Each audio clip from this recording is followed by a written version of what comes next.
فَيُعْتِيكَ رَبُّكَ فَتَرْضَى۔ اس کا معنی کیا ہے؟ اگر پچھلی آیات کو ہم اس کے ساتھ ملاتے جائیں تو بات جہاں ختم ہوئی تھی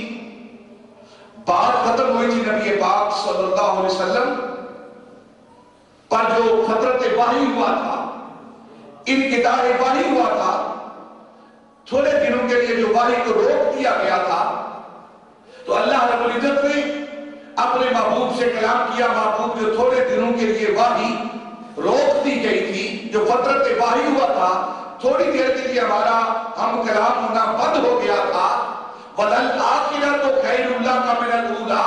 محبوب اب یہ کام نہیں ہوگا، اب پہلے سے زیادہ ملاقات ہوگی۔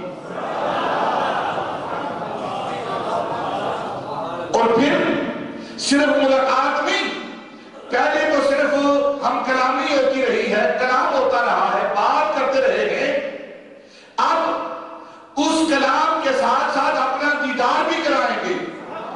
اور کیسا دیدار کرائیں گے، کیسے جلوے دکھائیں گے؟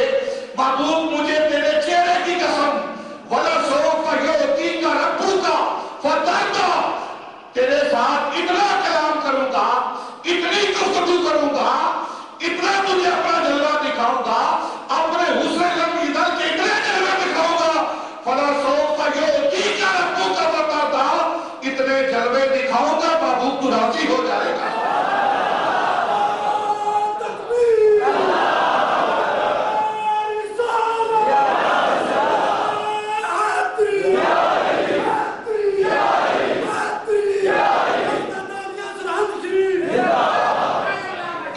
کیونکہ پیچھے جو بات ہو رہی ہے، کلام کا سیاق و سباق جو ہمارے وضاحت کر رہا ہے، فترت وحی ہوئی ہے، کلام بند ہوا ہے، محبوب فکر نہ کر، اب کیا ہوگا؟